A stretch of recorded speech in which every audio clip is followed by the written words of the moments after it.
আপনার হোয়াটসঅ্যাপেও কি জল করছে একটি নীল গোল্লা? আদৌ এটা কি? এটি কোনো বিপদের সংকেত নয় তো? ভয় না পেয়ে জানুন। বিজ্ঞানের মাধ্যমে ক্রমশ উন্নতির দিকে এগিয়ে চলেছে দেশবাসী। এতদিন ধরে যে কৃত্রিম বুদ্ধিমত্তার কথা সাধারণ মানুষ শুনেছে, এবার থেকে সেই কৃত্রিম বুদ্ধিমত্তায় থাকবে আমজনতার হাতের মুঠোয়। বেশ কয়েক মাস ধরে ভারতের পরীক্ষা নিরীক্ষা চালাচ্ছিল মেটা কর্তৃপক্ষ। এবার আনুষ্ঠানিকভাবে শুরু হয় তার পরিষেবা। ফেসবুকের মূল সংস্থা মেটাও এবার নিয়ে এলো চ্যাটবট। ভারতের ফেসবুক ব্যবহারকারীদের জন্য শুরু হলো মেটার কৃত্রিম বুদ্ধিমত্তা পরিষেবা।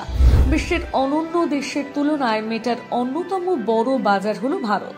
বর্তমানে 121 কোটির দেশে মেটার ফেসবুক ও হোয়াটসঅ্যাপ ব্যবহারকারী গ্রাহকের সংখ্যা কয়েক কোটি বেশি। তাই তাদের জন্য চ্যাটবটের সুবিধা আনার পরিকল্পনা বেশ কিছুদিন ধরে করেছিল মেটা কর্তৃপক্ষ। অবশেষে মিলল এই পরিষেবা। হোয়াটসঅ্যাপ, ইনস্টাগ্রাম ও ফেসবুকের চ্যাট বক্স খুললেই দেখা যাচ্ছে নতুন একটি বেগুনি রঙের গোলাকার চিহ্ন।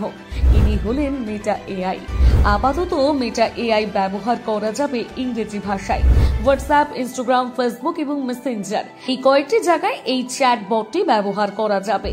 এর সাহায্যে মেসেজের রিপ্লাই দেওয়া সহ নানান কাজ করানো সম্ভব হবে। সার্চ বারে মেটা এআই সার্চ করলে সঙ্গে সঙ্গে চ্যাট পেজে খুলে যাবে। সেখানে চ্যাট করার অপশন চলে আসবে। চ্যাট জিপিটির মতো কাজ করবে মেটা এআই। মেসেজের রিপ্লাই দেওয়া ছাড়াও বিভিন্ন প্রশ্নের উত্তর দেবে মেটা এআই। পছন্দ মতন ছবিও সরবরাহ করবে মেটা।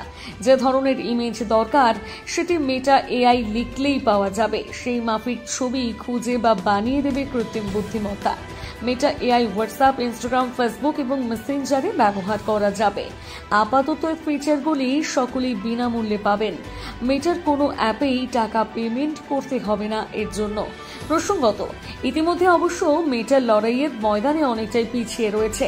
একদিকে যেমন চ্যাট জিপিটি বেশ জনপ্রিয় হয়ে গিয়েছে ভারতে, তেমনি গুগলও তাদের চ্যাটবট জেমিনি লঞ্চ করেছে ভারতে।